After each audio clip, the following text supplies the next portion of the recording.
Servir Dieu selon Dieu. Donc ça veut dire que si nous devons servir Dieu selon Dieu, il y a une autre manière que nous pouvons aussi servir Dieu selon nous. Maintenant, je ne sais pas. Je vais attamer laquelle. Donc l'homme de Dieu, il a parlé depuis hier. Et aujourd'hui encore, il a accentué encore la chose. Pour tout ce qu'il a déjà parlé depuis hier et jusqu'à aujourd'hui, nous, le peuple de Dieu, nous devons prendre la conscience. Pourquoi nous devons prendre la conscience? Nous devons servir Dieu dans la manière de Dieu. Dans le sens où que Dieu, il a confiance en nous en fait. C'est lui qui nous a créés. En nous créant, bien aimés dans le Seigneur, il connaît des capacités et des dons qu'il a déposés dans la vie de tout un chacun. Au moment où il était en train de nous créer, on était inactifs, donc on était inconscients, on ne savait pas. Mais bien aimé dans le Seigneur, une personne qui a quelque chose de la part de Dieu, ça se trompe ou pas, ça se voit et puis ça se sent. Qu'une personne qui a quelque chose de Dieu, et il a quelque chose de Dieu qui doit renaître en elle, même si l'état n'est pas encore là. Qu'est-ce que Dieu il fait? En créant un être humain, il prend une petite portion de sa puissance, il dépose dans la vie de la personne. Et c'est lui-même le Dieu, le créateur, qui a déposé la chose. Il connaît quand est-ce que la chose-là doit se déclencher, afin que la chose-là commence maintenant à faire quoi? Commence à faire l'œuvre laquelle qu'on l'a envoyé cette personne-là qui porte cette... je peux dire que la personne qui porte la sémence. Et la personne qui porte la sémence, et comme l'homme de Dieu vient de dire ici tout à l'heure, bien aimé dans le Seigneur, toi tu dois être en attente. Tu dois être en attente dans le sens où que tu sais que je suis en train de porter quelque chose qui va apporter peut-être les changements dans la vie de plusieurs personnes. Ça peut apporter peut-être le bonheur dans la vie de certaines personnes. La chose que toi tu dois faire, tu dois être dans la brèche. Et quand tu es dans la brèche, toi continuer à prier. C'est comme si une personne qui aime des roses, tu dois continuer à arroser tes roses afin que ça puisse, qu'ils puissent faire ressortir des fleurs qui vont te rendre joyeux et que ça va combler, ça va embellir ton jardin. Bien aimé dans le Seigneur, c'est comme ça que les choses de Dieu se passent. Et au moment où que la chose, toi tu es en train d'arroser, en forçant, tu es en train de prier, tu es sous la brèche, tu es en train de prier, tu critiques vers la chose, tu es en train de faire remonter, comme l'exemple hier que j'ai donné. J'ai dit que Dieu t'a donné quelque chose, que tu n'en avais pas. Mais à cause de sa miséricorde, de sa compassion, il est venu te doter de capacités que tu n'en as pas. C'est à toi maintenant de critiquer la chose afin que tu puisses frotter la main dans l'eau qui avait des savons afin que les mousses montent. De la même manière que toi, tu as quelque chose de la part de Dieu. Ça dépend maintenant de toi. C'est depuis les problèmes de Dieu. Dieu, il t'attend dans son champ afin que toi, tu puisses frotter pour que la mousse monte, pour que tu puisses laver bien tes vêtements afin que quand tu vas étaler, que ça fasse quoi, ça puisse donner une bonne éclat. Toi et moi, c'est comme ça que ça se passe. Maintenant, les choses qui nous tirent des gros soucis et des gros problèmes, c'est quoi? Nous sommes attirés par des choses qui nous amènent à échapper les chemins où Dieu nous attend afin que nous puissions les servir. Mais nous voulons les servir comment? Nous voulons les servir à notre manière.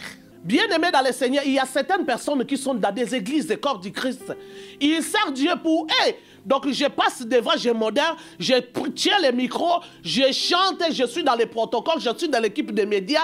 Pour lui, pour elle, il est en train de servir Dieu. Laisse-moi te décourager ce soir. Tu ne sers pas Dieu, tu es en train de servir Dieu selon toi, pas selon les modèles que Dieu attend de toi. Il y a beaucoup de gens, ils servent Dieu selon eux. Dieu n'a jamais été d'accord avec toi. Parce que tu fais ta vie. Tu fais ta vie, tu fais ce que tu veux. Preuve en est que peut-être ton chef de ton équipe, il ne sait pas quand est-ce que tu seras pas là. Tu t'absentes comme tu veux. Dans votre groupe, c'est toi qui fais les désordres. C'est toi quand tu viens, quand tout le monde ils sont là. Dès que toi tu entres avec les formes de visage que tu viens y entrer avec, tu intimides tout le monde. C'est toi qui empoisonne peut-être l'ambiance. Peut-être d'autres personnes, ils étaient en train de se parler par ton attitude. Et bien aimé dans le Seigneur. Et même si tu prends les micros, tu chantes, des démons sortent. Bien aimé dans le Seigneur. Tu es en train juste de t'intimider toi-même. Tu n'intimides pas Dieu. Tu es en train d'intimider Dieu.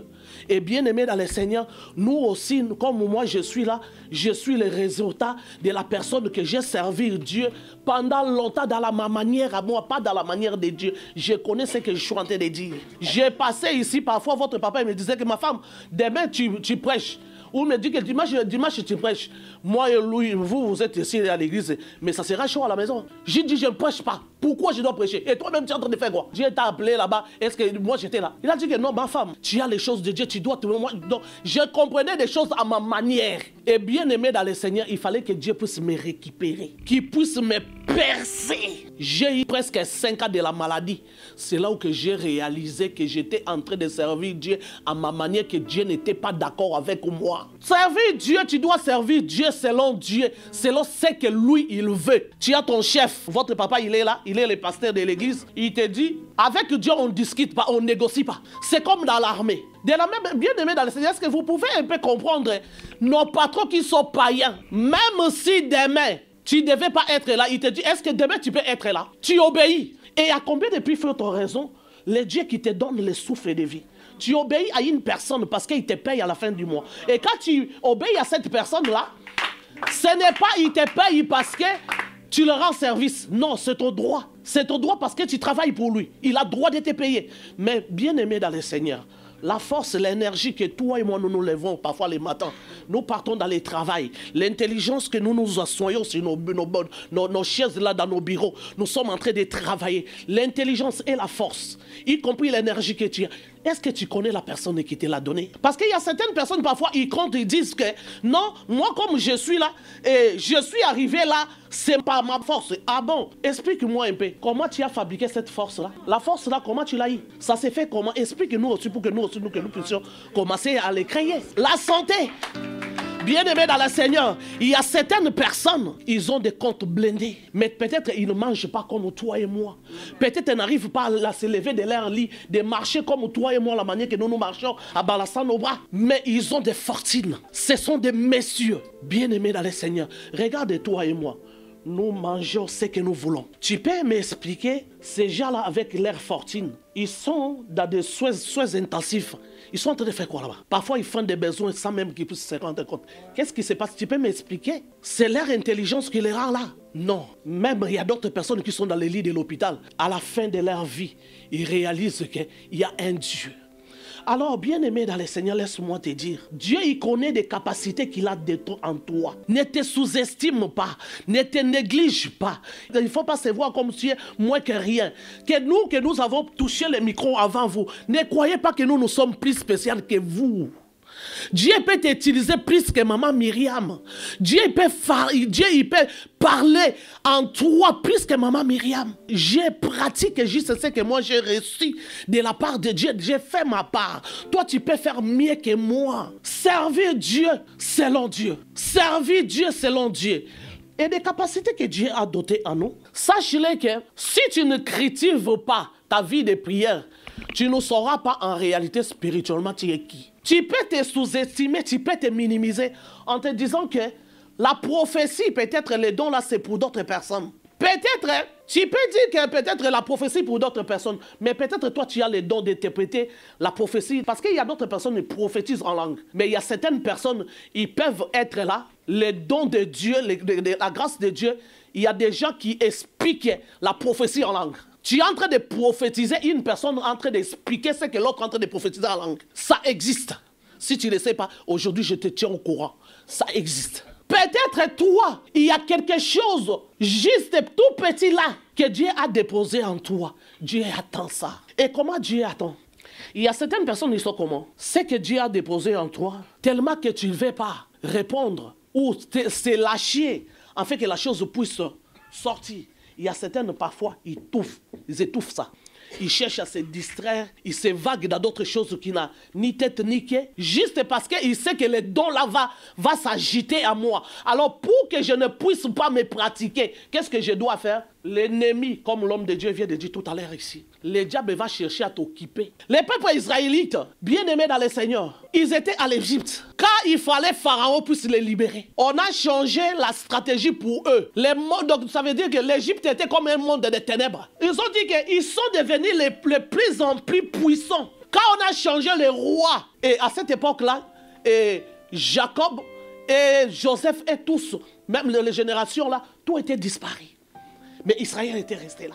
Ils étaient devenus trop puissants. On a monté des stratégies pour le peuple israélite, afin que nous puissions les occuper. Bien-aimé dans le Seigneur, toi, regarde ta vie par rapport aux petits dons que Dieu t'a donnés. Tu connais, tu te trouves comment le diable t'occupe afin que c'est que les petites graines de s'élever que tu as reçues de la part de Dieu, afin que ça ne puisse pas. Tu es occupé comme à Est du Congo. Toi aussi, tu as ça. Et la bouche, elle est là, fermée. C'est comme ça. Hein?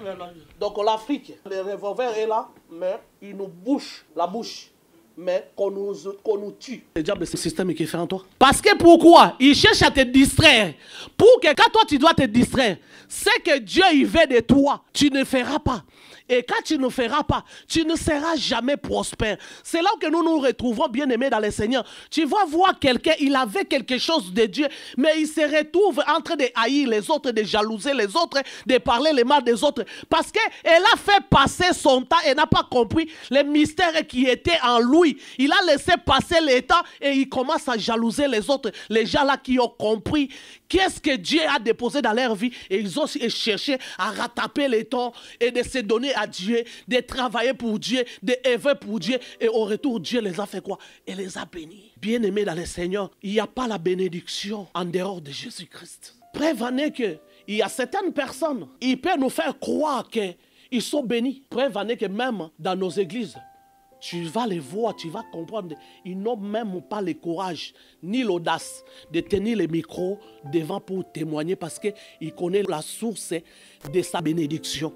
Ils ne peuvent pas témoigner. Mais le témoignage de ce que Dieu a fait, ça ne se cache jamais. Et ça se sent et puis ça se voit. Dieu maintenant, pour que tu fonctionnes avec lui, il faut se laisser aller. Il faut obéir à ce qu'on te dit. Qui va te dire, qui va te montrer les chemins? C'est ton dirigeant qui est le maître, l'ange laquelle que Dieu t'a déposé. Parce que c'est lui qui a les clichés, les photocopies de ta destinée que Dieu l'a montré. Comme l'autre fois j'avais dit ici, le fonctionnement, comment ça se passe? L'homme de Dieu, il est là. Il a les clichés de la vie de tout un chacun prophétiquement ici. C'est pour cela que avant que tu puisses devenir membre de cette église, elle va te demander, te dire que va prier à Dieu. Si Dieu te confirme que c'est ici que ta place, c'est là que je saurai comment poursuivre ta vie et qu'est-ce que tu dois faire, qu'est-ce que tu ne dois pas faire par rapport à ta marche avec Dieu. Il a les clichés de tout le monde ici, y compris moi-même. Parce que s'il n'avait pas les clichés de moi-même parce que je suis sa femme, peut-être ce que je suis en train de faire là, les médias là, je n'ai pas appris de ma famille. De toute façon, moi je suis sorti d'une famille musulmane. La Bible dit soit d'Alléluia, Amen. Ça n'a jamais existé. Je suis la première de dire Alléluia, Amen. Voilà. C'est lui que Dieu l'a montré qui moi je suis dans le ministère du royaume. Qu'est-ce que Dieu attend de moi? Et il a commencé à m'orienter et voilà, je suis là. De la même manière que pour toi aussi. Alors, ils ne peuvent pas te guider dans des choses que Dieu n'a pas dit. Et le diable maintenant, comme il est risé, il sait que peut-être ton tour est arrivé, afin que tu puisses vivre une vie meilleure avec Jésus-Christ, afin que Dieu commence à se servir de toi. Il va commencer à te chercher des problèmes. Te chercher des problèmes dans lesquels tu vas commencer parfois à se retrouver dans des problèmes des gens dans l'église qui ne te concernent pas. Ce n'est pas ton problème. Pour que juste, quand tu vas te chiffonner avec un frère ou peut-être avec une sœur à l'église, pour qu'il te donne l'accès pour dire que tu ne vois pas que ici ce n'est plus ta place. Tu avais entendu la manière qu'il t'a parlé. Donc tu as entendu, même si peut-être les problèmes vous allez monter peut-être avec ça devant votre encadreur. Votre encadreur, il te donne les conseils, il te dit que laisse ces histoires-là, il ne faut pas que tu te retrouves. Non, le diable va te faire montrer le contraire. Le diable, il est capable même de changer ton écoute, de te faire transformer d'autres choses dans le disant que là où on te dit non, toi tu attends comme si on t'a dit oui. Je connais des choses que je suis en train de dire. Le diable, pour qu'il puisse te précipiter, il est capable d'une prédication qu'on est en train de prêcher. Il te convainc, il te dit que tu as entendu la manière qu'on a parlé de toi. Mais bien aimé dans le Seigneur, si nous tous aujourd'hui nous sommes venus dans le Seigneur, normalement ce sont les témoignages du Saint-Esprit qui nous amènent au changement, non? Pourquoi toi tu dois prendre la prédication pour les personnaliser pour toi? Et puis qu'est-ce qui te prouve que la prédication ou soit l'enseignement qui a été prêché ou enseigné, ça a été focalisé par toi. Tu connais pour toi parce que ton cœur, le diable a posé une sémence. C'est pour cela que tu crois qu'on a prêché pour toi. Or que pour d'autres personnes, c'est la même prédication, ça a sauvé. Mais pour toi, ça t'a fait du mal. Parce que le diable a un projet. Il s'arrêtera par là. Je connais ce que je suis en train de dire. Il peut monter encore des stratégies. Il commence à... S'il attend ces trois choses que je suis en train de vous dire, il commence d'abord à semer la doute. il met la doute en toi. Est-ce que toi, tu crois que vraiment, quand les gens ils tombent là, tu crois que réellement que des choses là, ce sont des choses vraies? Ah, heureusement, moi, je n'ai jamais tombé. Hein. Ces histoires, moi, je ne crois pas à ça. Ça commence. Dès que le doute, ça se place, il passe au deuxième degré. Il passe au deuxième degré et il commence à t'amener. Non, la première, c'est des soupçons. Il commence à te donner des soupçons. Est-ce que tu as entendu? Comme l'homme de Dieu, avant qu'il dépose le micro, il a dit, qu'est-ce que tu attends? Les soupçons qui résonnent. L'oreille de ton cœur, tu attends quoi? Les bruits que tu entends. C'est quoi? On quitte cette soupçon, on monte, installer la doute. Et pour clôturer, il sème l'incrédulité. C'est tout, il finit sa mission. Et quand il sème l'incrédulité, il sait que quand tu es déjà assis sous l'incrédulité, tu n'es plus en accord avec l'église laquelle tu es une personne comme... Tu es né sous la neige, mais tu n'as pas le manteau. Tu es sous la merci de tous les vents. Et c'est pour cela que, bien aimé dans le Seigneur, nous voyons qu'il y a d'autres personnes. Ils sont frappés dans d'autres choses. Tu te poses la question, que c'est quoi ça? La personne, il est la source de ses propres problèmes. Parce qu'il s'est laissé. Bien aimé dans le Seigneur, quand toi et moi nous venons ici à l'église, nous tous, on a des préoccupations. On a nos familles. Il y a parfois des membres de nos familles qui nous prennent la tête. Mais toi et moi, on se voit ici plus que même les membres de nos familles. Il y a certaines choses aussi dans nos familles. Il y a parfois des mésententes. Et à combien de plus fortes raisons? On se voit ici 3 fois par semaine. Si on met au Zoom aussi, ça peut devenir même 5 fois. Ça peut avoir, peut-être vous parlez super bien au nombre de 3-4 personnes. L'ennemi ne va pas rester loin de vous. Même dans l'église de Dieu, les diables peuvent venir vous visiter. Et bien aimé dans le Seigneur, quand on critique la vie de Dieu en nous, toutes ces choses-là vont rester loin de nous. Et dès que le diable arrive à installer l'incrédulité, il te conduit maintenant tout droit vers la porte. C'est là que nous voyons nos bien-aimés. Ils quittent les églises. Il y a des gens qui quittent les églises sans être convertis, ni les cœurs changés, rien du tout. Tu vas attendre aujourd'hui, il est là, il est là, il est là. Toutes ces églises-là, les gens, ils sont toujours mauvais tout autour de toi.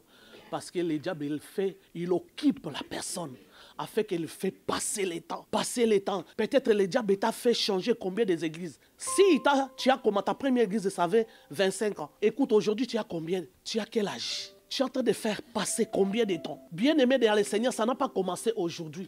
Le diable a développé cette stratégie depuis le temps de la Bible. Il a dit qu'il faut occuper les peuples israélites afin qu'ils puissent multiplier le nombre de briques qu'ils fabriquaient pour qu'ils ne puissent pas avoir encore le temps pour aller adorer leur Dieu. Bien aimé dans le Seigneur. Maintenant, pose-toi la question. L'ennemi t'occupe de quoi qui t'empêche en fait que toi, tu sois dans parfaite communion, dans ta marche, ou servir Dieu selon Dieu. C'est les réseaux sociaux. Oui, regarde des stratégies. Hein. Nous sommes toujours dans la Bible. À leur époque, il n'y avait pas de réseaux sociaux. Aujourd'hui, les réseaux sociaux est devenir même monétisés. Les gens qui pouvaient monter des petites affaires pour chercher de l'argent, normalement, il y a tout le monde qui sont sur les réseaux sociaux. Oh non, ces derniers temps, apparemment, c'est les TikTok qui payent bien. Et moi aussi, je n'ai pas ouvert aussi mon TikTok pour que ça soit monétisé. Si tu regardes des choses qui se passent là-bas, ça n'a ni tête ni queue. Depuis que je suis né, moi j'ai toujours entendu que les gens, ils ont droit dans leur vie privée. Mais les réseaux sociaux nous ont amenés, même si une femme avec son mari, ils se disputent. Vous nous amenez ça sur les réseaux sociaux pour que nous puissions faire quoi? Ça, c'est pas. Et puis, ce qui est bizarre, regarde la manière que l'ennemi distrait les gens. Ce qui est bizarre, regarde le nombre de ces genres de cochonneries, excusez-moi les noms. Tu regardes une prédication, regarde le nombre de vies. Vous voyez la manière que l'ennemi gagne. Compare la prédication et regarde ce genre de choses. Tu vas voir, il y a d'autres personnes, dans l'espace d'1 heure, il a tapé déjà 1 million. Donc, le diable a gagné le terrain. Mais si tu regardes une prédication, un enseignement qui te ramène auprès de Dieu, parfois tu vas voir, il n'y a que 56 vies. Mais les peuples de Dieu, ils ne savent pas, ils sont esclaves. Réseaux sociaux, ce sont des briques de faire fabriquer au peuple israélite en Égypte. C'est ça, bien-aimé dans le Seigneur. Dieu, après avoir nous créé, il y a confiance. il nous a fait confiance, des capacités, des choses qu'il a déposées en nous. Maintenant, bien-aimé dans le Seigneur, écoute-moi. Là maintenant, il est temps. En fait que là où tu étais en train d'étouffer les dons de Dieu, avant que là où se placent les pieds que toi tu es en train d'étouffer, la chose de Dieu puisse s'éclater parce que le temps est arrivé. Avant que ton pied piétine la sémence de Dieu, afin que ces pieds-là puissent être affectés, enlève les pieds.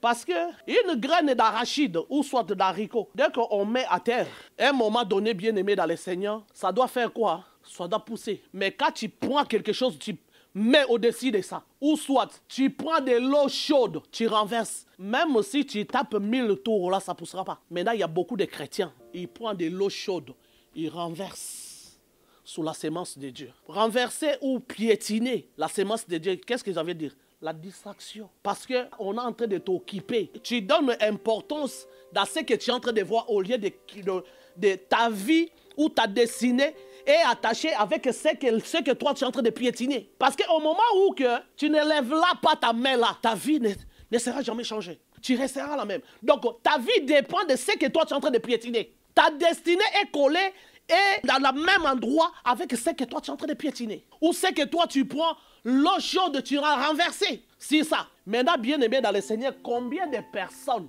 ont détruit la sémence de Dieu? Quand dans cette sémence-là, tu n'enlèveras pas ton pied qui est là où tu as piétiné, ton pied sera affecté. Ton pied sera affecté, ça veut dire quoi? Quand le temps de Dieu, où ça va faire en sorte que, parce que lui-même, le dépositaire de la grâce qu'il a déposée en toi, il connaît quand est-ce que les délais qu'il a mis, les délais d'expiration, que la chose là, ça doit sortir. Et si ça ne sort pas, ça va périmer. Et quand ça périme, c'est là où que bien-aimé dans le Seigneur, laisse-moi te dire, bien-aimé dans le Seigneur, il y a beaucoup de gens qui ont périmé les dons de Dieu dans leur vie. Et c'est là où que nous voyons, il y a des gens qui sont dans des problèmes incroyables. Il y a d'autres personnes, ils se sont retrouvés dans des maladies qui n'ont pas nom. Il y a d'autres personnes, ils sont morts. La chose là que je suis en train de vous dire, ça a tué beaucoup de gens. Parce que tu n'as pas voulu les faire sortir, les mettre en œuvre. Pour que ça fasse le travail qui était venu faire. C'était pas fait pour que ça soit caché. C'était pas fait pour qu'on puisse s'asseoir sur ça. Mais c'était fait pour qu'au moment opportun, ça doit sortir. Et quand ça doit sortir, tu dois prophétiser. Il y a certaines personnes, tu dois prophétiser pour que d'autres personnes reçoivent les messages de leur destinée au travers de ta bouche. Mais depuis qu'on t'a dit que tu dois prophétiser, qu'est-ce que tu fais jusqu'à aujourd'hui? Tu t'es assis sous les dons. Tu t'es assis sous les dons. Et aujourd'hui, tout doucement, tu commences à sentir certaines douleurs. Les dons commencent à sonner. Tu te poses des questions. Tu as des problèmes. Mais pose-toi la question. D'où viennent tes problèmes qui n'a dit t'être niqué? Combien de fois on t'a imposé les mains? Pourquoi il n'y a pas de changement? Tu t'es déjà posé la question, la chose que Dieu a mis à toi. Parfois, tu es là, tu fais des songes. Tu t'es déjà posé des questions. Pourquoi? Moi, à chaque fois, dès que je fais les songes, à un moment donné, je dois voir la chose. Ça doit se faire pour que je puisse me rappeler que la chose qui est en train de se faire là, une fois, ça m'a déjà arrivé que j'ai rêvé de ça. C'est un don.